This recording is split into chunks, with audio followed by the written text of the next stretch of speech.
everyone. Welcome to episode 45 of Just Lying Around, the Detroit Lions podcast presented by the World of Football.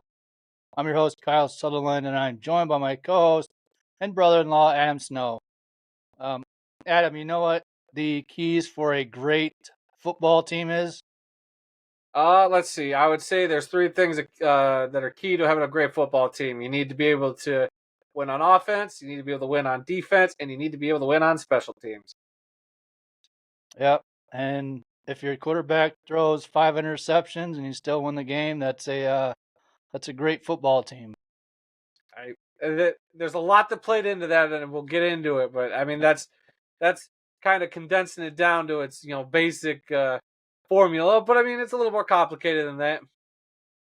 Yep, we will get into that. And on today's show, we're going to go over the Lions Week 10 thriller of a win against the Houston Texans, then talk about some roster moves, and then look ahead at Week 11 against the Jacksonville Jaguars.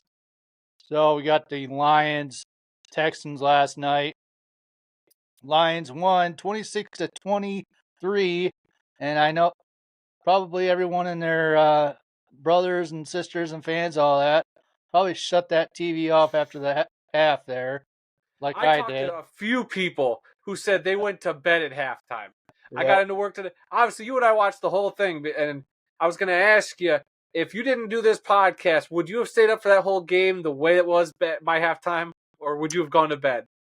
Well, I was in bed, and by the halftime hit, I shut my phone off, and I said, no, I got a podcast to do, so I got to turn the phone back on and watch the rest of the game.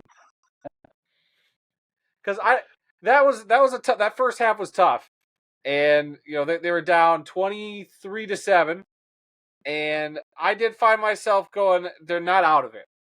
I kept trying to tell myself that. I try not to panic. It sucked. Don't get me wrong. Goff throwing 3 interceptions in the first half. I'm just like, what are we doing? We're getting outplayed. And I said, if the Texans get to 30, it's done. Like, put a fork in Detroit today. It's fine. Like, it's a loss that we'll just forget about, move on, on to the next one. Because that's what the good teams do. You can also move on from tough losses. But the fight in this team, and we'll get into it more, I'm sure. Holy crap. I was rewarded in the second half. And my girlfriend sitting next to me that whole game, just seeing how tense I was. I was on the edge of my seat. I was sitting back like this. I was on the edge of my seat. I was sitting like this. Like, the Lions never make it easy unless it's the Titans.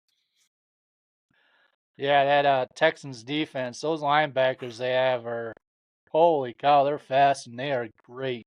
So, that has got to be one of the fastest defenses just in general. Like, the speed on each one of those guys that they had was insane. Give the Texans a lot of credit. I know, like, obviously we're a Lions podcast, but I like giving credit to the opponent. That's a good football team they beat. The Lions just had their number in the second half. I don't know what the Texans did differently in the second half, but Detroit was able to just, meticulously chip away at that lead and, you beat them. And I think there's some iffy coaching decisions by Houston too. So Detroit was the better team. The first half wouldn't have told you that, but the better team won this game. I think Detroit took advantage of when they needed to, and like you said, the good teams win, despite your quarterback throwing 5 interceptions, which was insane. Yeah, I think I know the answer to why the second half turned around for the Detroit, but we'll get into that also here. But before we do that, let's get into some stats here. Jared Goff, 15-30 for 240 yards, 2 touchdowns, 5 interceptions. So the that weird stat they had out for the incompletions to touchdown ratio, that's over with. I'm glad. Get it out of here. It was that was not sustainable. It was a great story for a few weeks. Get it out of here. And of the 5 interceptions, how many do you put on Goff there as his fault? Because the Hail Mary at the end of the first half, I almost don't even count that one. Don't even. The two that kind of got tipped and just magically fell into the defender's hands could have easily also just hit the ground. I don't put that on him either. Yeah, maybe he could have been a little more careful, but I don't even want to put it all on him there. The one I had the problem with was the Jameson Williams one where he had J-Mo and just underthrew him a little bit. And then that other one, I think, right after the half, when they got the interception back and they just turned it right back over. Like, Yeah, I think that one was to Laporta, and I think Laporta, if he turned around a little earlier, would have caught it. So I wouldn't blame that on Goff there, but some of those deep balls to Jameson Williams, I don't know if it was Goff trying to make a play or if Jameson Williams kind of ran the wrong route there. But I suspect that chemistry that they had before Jameson Williams got suspended will come back here quick, and they'll get on the right page there. yeah. So continuing with stats here, Sam Laporta, 3 receptions for 66 yards and 1 touchdown. Jahmyr Gibbs, 19 carries, 71 yards, 3.7 average per carry, 2 receptions, 37 yards. Amon-Ra St. Brown, 6 receptions for 60 yards, 1 touchdown. Texan side, C.J. Stroud, 19 of 33 for 232 yards, 1 touchdown, 2 interceptions.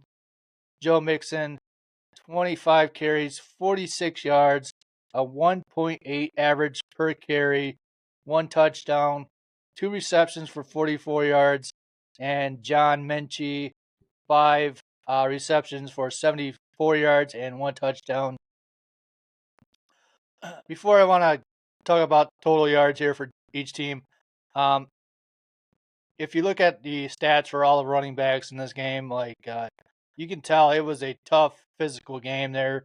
Jahmyr Gibbs usually averages over 5 yards per carry. They only got 3.7 average.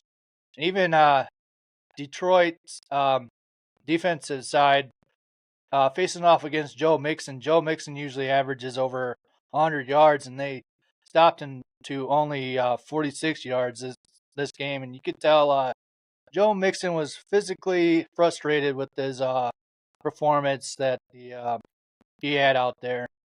He threw that tablet, took that tablet and just chucked it at that bench. But Yeah.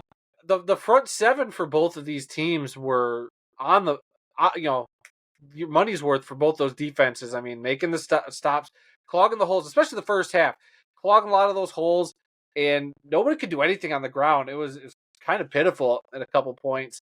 But second half, I don't know if it was because Detroit just with both their running backs just ground down that Texans defense, or if they started opening wide because they figured Goff's going to have to sling it to even come back. That's what opened up the run game. That them kind of, because it just seemed like in the first half maybe the defense seemed a little more condensed. It was like 7-8 guys in the box, and then you get to the second half, and it seemed like it was a little more spread out. The linebackers are kind of hanging back. They were only rushing like 4 guys at a time, maybe 5 guys at a time. It seemed like they played quite a bit a different defense, and that's when like Jahmyr Gibbs is hitting holes, getting to the outside. Montgomery's getting some more tough yardage, and instead of like maybe the 2 yards per carry, they were kind of getting in the first half. They were, getting them for 6-7 yards, in the second half. So I wonder if that's something that played into it. Yeah, I mean, you can get really technical. I'm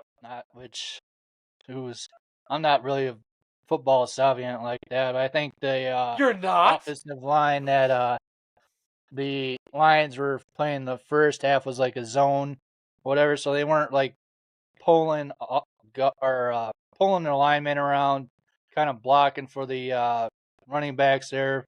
But you can see kind of the difference in the second half when they had Sewell out there running ahead of like Jahmyr Gibbs blocking for him.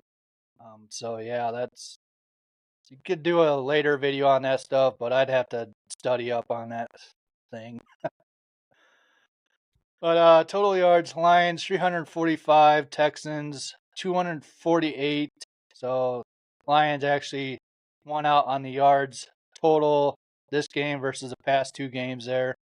Time of possession, Lions 27 minutes and 32 seconds, and Texans 32 minutes and 28 seconds.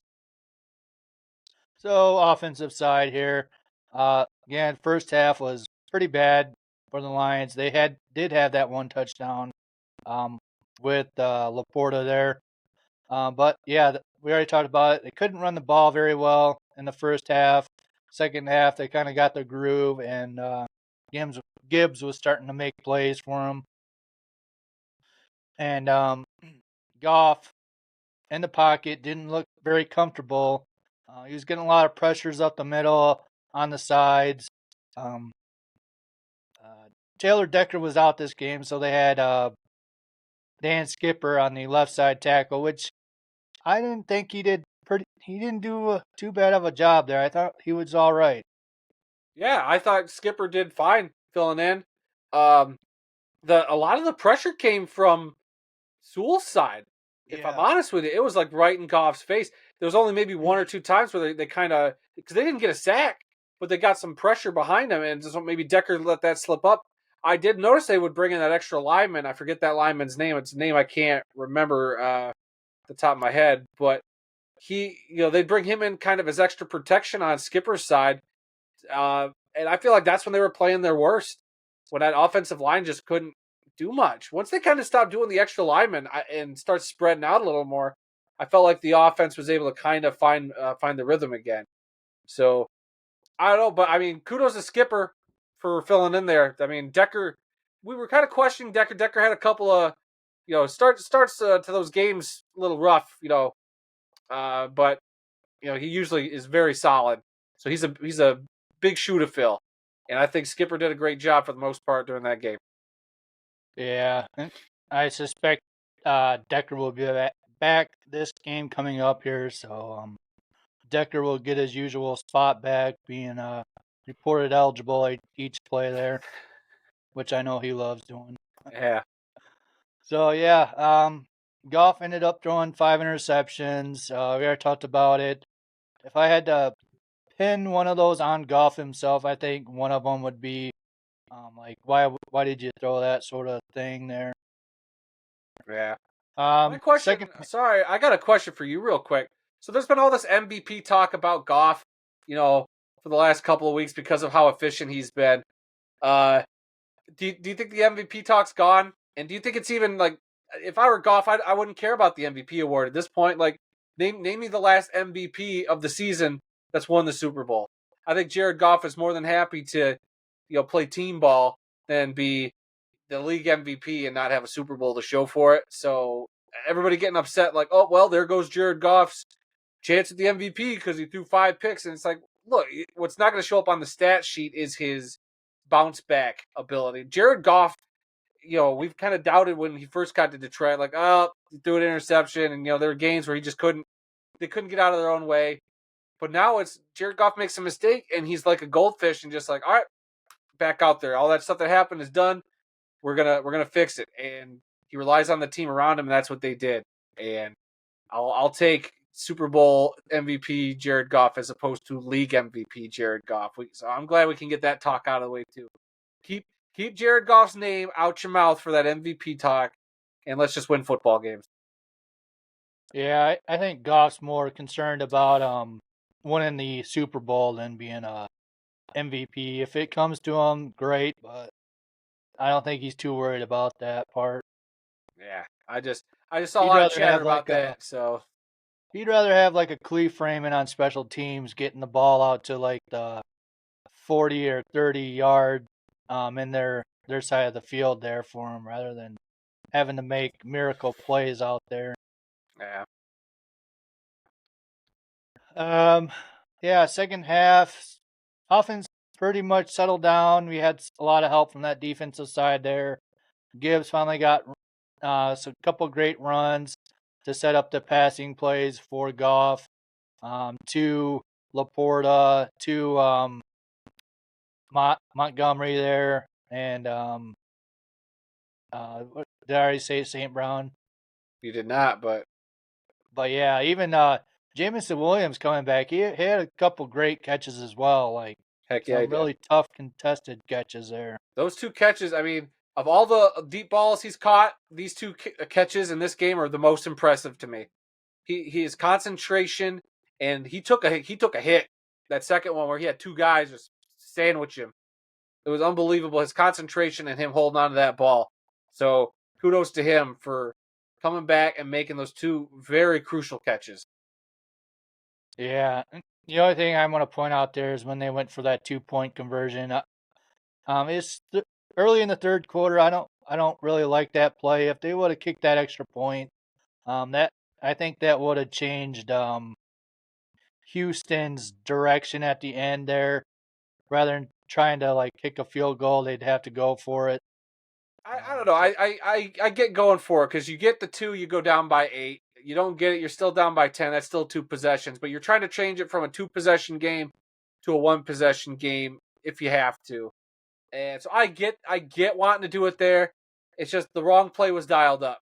The Lions, uh, look, they're able to run up the middle more than anybody in those type of situations. A lot of times I would say, hey, that's a great play call. They just didn't get the blocks. It could have worked, but I would have liked to have seen them, do kind of what they did with that 4th down in Green Bay with Amon-Ra, like have him kind of go in, go out real quick, and have Jared just put the ball where his receiver only can get it. So I don't know, but I don't hate the call to go for it on the 2-point there. It makes sense to me. They didn't get it. They were still down by 10, and I just thought it's all right. It's still a 2 possession game.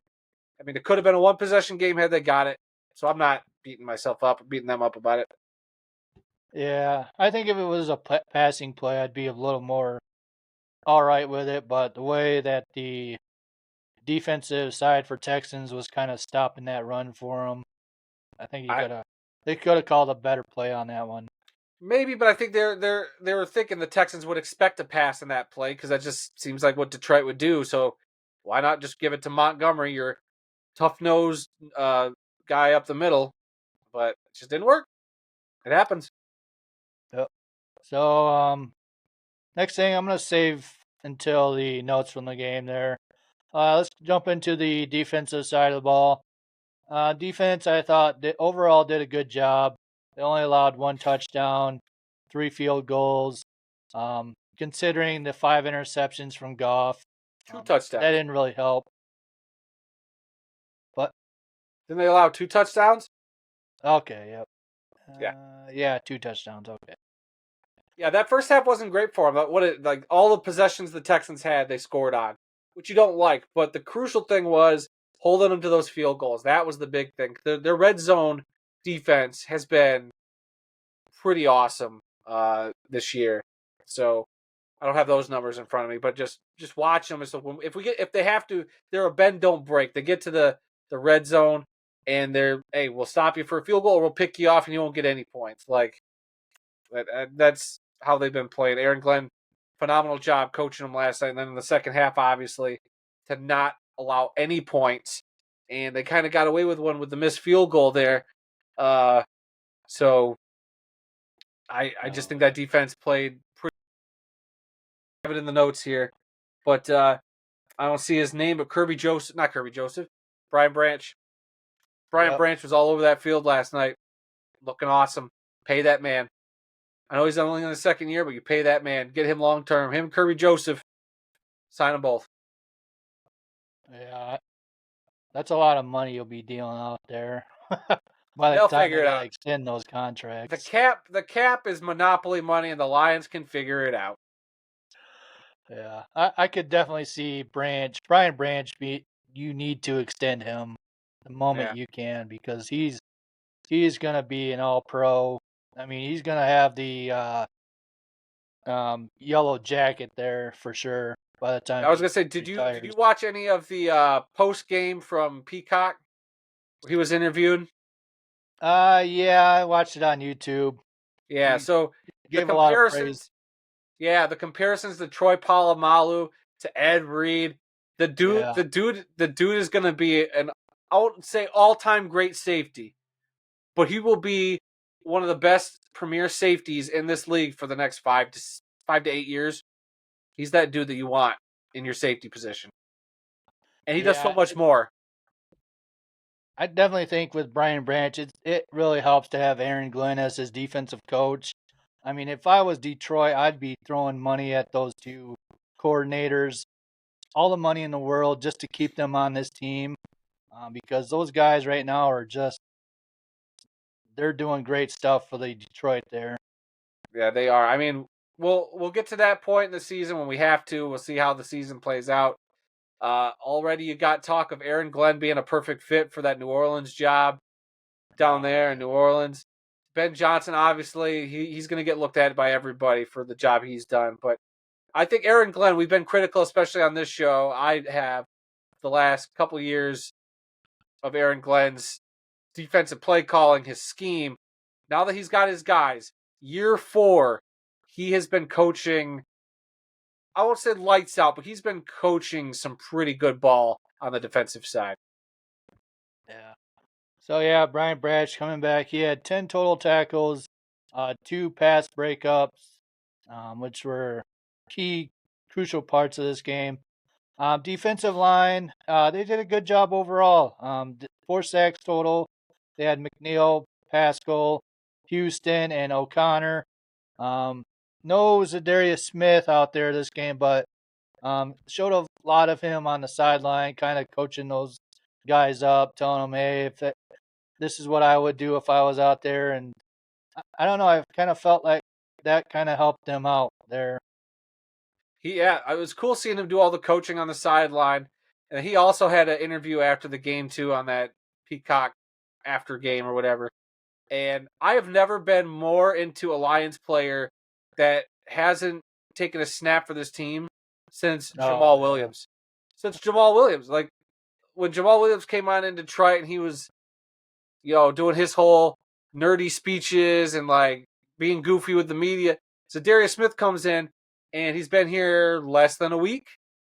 And every time I see him, every time I see him talk to the media or talk to anybody, I am like excited for this man to put on a Honolulu blue jersey and go to battle. And I got vibes of, I know you're not a big basketball fan, Kyle, but back in 2004, the Detroit Pistons traded for a guy named Rasheed Wallace, middle of the season. And that changed the trajectory of that Pistons team season, one of the greatest playoff runs in Detroit sports history.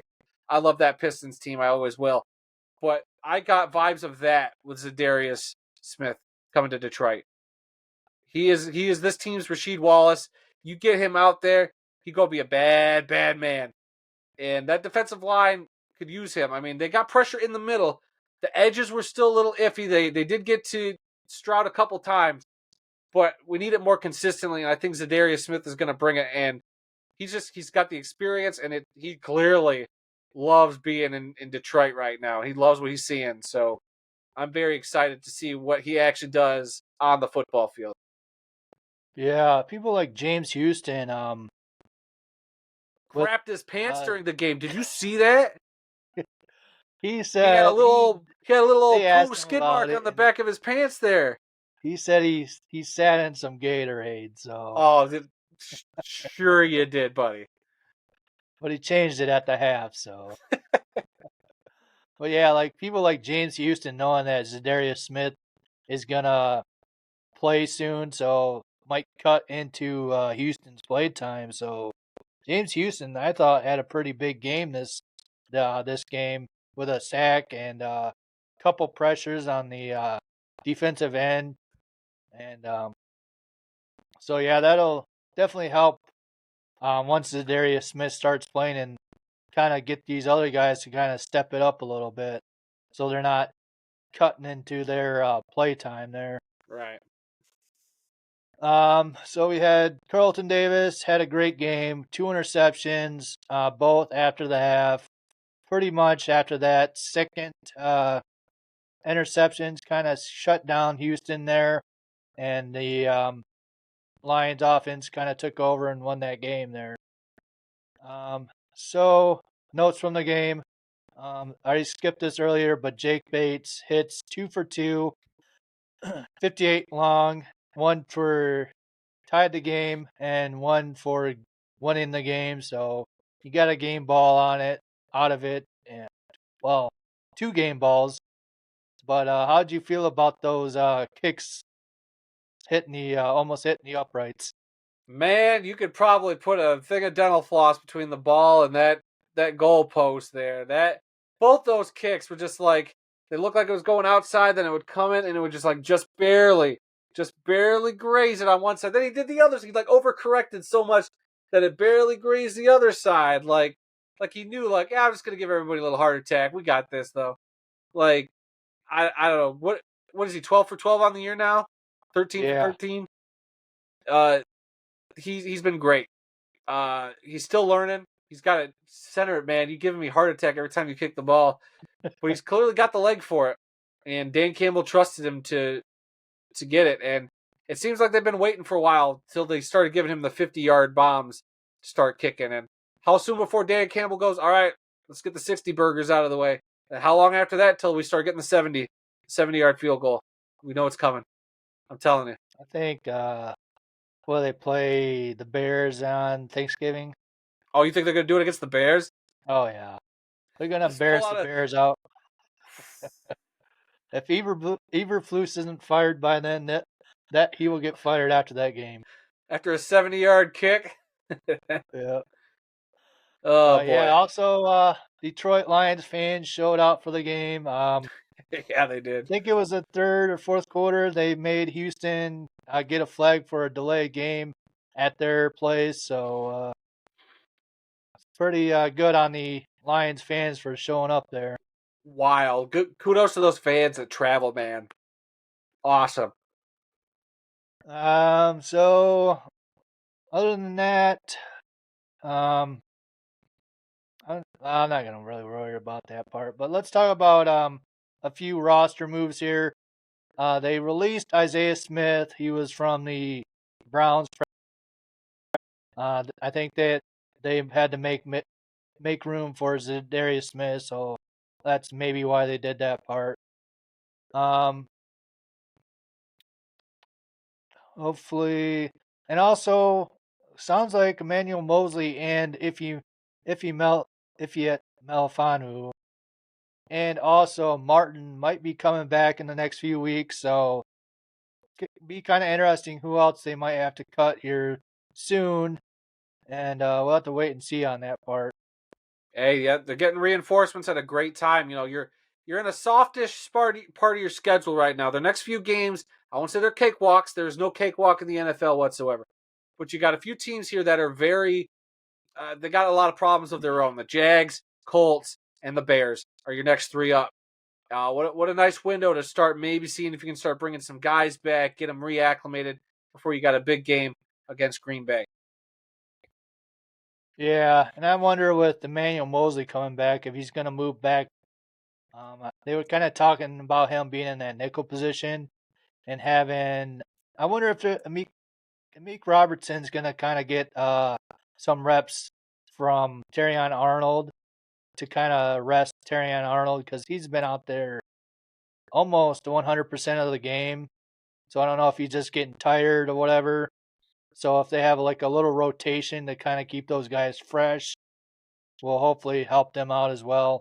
Because I know Terrion Arnold's kind of reduced the flags on him, but he had one bad flag in this game and a couple that should have been called but weren't. So I don't know if he just needs to um, relax or maybe kind of get um, see the play from the sidelines I or don't know. what. I think he's just got to turn his head more, and that's it. The one call. Are you talking about the call where we thought he was going to be flagged on that third down? Yeah, Because and that I'm Anzalone great. was right there. Yep, great no call. I agree. You watch that in real time. It was close. Yeah, you slow it down. Does it get there a smidge early? Maybe, but you can't throw a flag on that. I think that was great coverage. He's been playing other than that one penalty. I feel like he's been playing great. When's the last time you've seen him get beat by a guy? He's not getting beat. That's Uh, the thing. there's a couple plays out there where I don't think because there was one with Brian Branch and him kind of lined up next to each other, and I think Brian Branch wanted to the wide receiver should have been handed off to Terry Arnold, but he ran with the other guy and made Brian Branch kind of lose his coverage. Yeah. Other than stuff like that, other than that, he's been fine. Yeah, he's a rookie still. Give him time, and I think he's going to get coached up right. It's, you know, I have no problem with where he's at now. Better than where he started the season for sure. So I think he's just trending in the right direction. You're a cornerback in the NFL. They're gonna find a way to flag you no matter how nice the coverage you got half the time. So Yeah. Adam, did you get your fries today? shut up. No, I did not. I did not. Okay. Did you? Nope, I had something else. What'd I you don't know what have? it's called. Was it Taco Bell? No, it's a new place we tried. Hey, what was that called again? Eden? Great. I don't know, some chicken place. Oh, a new chicken place, huh? Yep. So send me the So yeah, deets. let's Send me the deets. move on to week 11, Lions versus Jaguars. It is home November 17th at 1 o'clock. Thank you on CBS. Um, Biggest thing for this, Trevor Lawrence is injured right now. They don't know if he's going to be able to play for this game or if it's going to be Mac Jones out there starting. So that'll be a big thing to watch for. Um, Also, I would like to see this offense rebound, kind of put up some good numbers versus the Jaguars, um, scoring and all that stuff. Kind of see Goff throwing the ball a little more, uh, but we'll wait and see on that too. And also, last thing for me is Darius Smith. I think a lot of people are excited to see him. I know myself, I was kind of hoping he would be out there for this game versus the Texans, but he had that day off, so it'll be a big thing to watch for this game coming up here. I think this is going to be good because they've had what the last 4 out of the last 5 games have been all road games. It'll be nice to come back home where they'll be comfortable. You have Zadarius Smith. That place is going to be loud, and I think it'll be a get right game for Goff. I mean, you can't do 5 interceptions again. He won't do 5 interceptions again. So I expect a more focused Goff. I expect a more efficient offense. They're probably going to run all over the Jags. It'll probably be a Monty Gibbs type of game. Laporta's shoulder injury, so he probably won't get any playing time. He'll probably sit, which is fine. So you give him a week to rest or a couple. So I don't know, and it doesn't matter who's playing quarterback for the Jags. I think they've got a lot of issues. I think Detroit will take care of them. And Aaron's going to be at this game, by the way. Aaron will be at this game. I will be in Oh Canada yeah, with Dad, so we'll have to find a way to watch the game, and then you and I'll have to find a different way to talk unless we wait till later in the week to do our recap. So yeah. We'll see. It'll be a hopefully it'll be a blowout, and the Lions will be 9-1 going into the eh, game versus Bills. I think after that, Colts. They play the Colts in Colts. Indy. Oh man, we could be looking at a 11-1 after the Colts and Bears game. Let's not look past the team in front of us. Look, the Jaguars had a tough game against the Vikings. A lot of interceptions in that game too for Well, both those quarterbacks. I think the league's figured out Sam Darnold, so I think the Vikings are going to regress here. Well, regardless, there's still some issues with the Jags, but you can't discount them. They played good again. They came back against the Eagles. The Eagles aren't a slouch, so you can't take the Jags lightly. But like if Mac Jones is playing, that might be you got to take care of them like you did with the Titans and with Mason Rudolph. You just gotta attack him. Yeah, we'll see. Anything else you want to add? Just trying to think. Not really. Just man, what a game of emotions last night. That total story of two halves. Uh, my heart about burst like 8 times during that game. So it's just what a way to win a game. Unbelievable. Yeah, and unlike the Chiefs, we don't cheat. Oof. That we know of. That we know of. Yeah. All right. Let's go ahead and close it out then. All right, guys. We hope you enjoyed listening or watching today's episode and come back for more.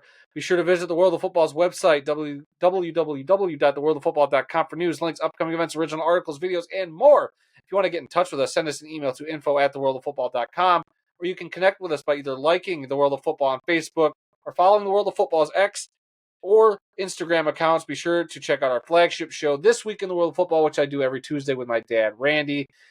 You can find that on the podcast feed or on this very YouTube channel. Again, all those links are down in the description below. All right, that's it for us this week. For us this week. We'll see. I might do a video, another short video, either Friday or Saturday, going more in depth about this upcoming game here. Hey, good job on that last one, by the way. I thought it was really good. Oh, thank you. I really worked hard for it. You did. You did a very good job.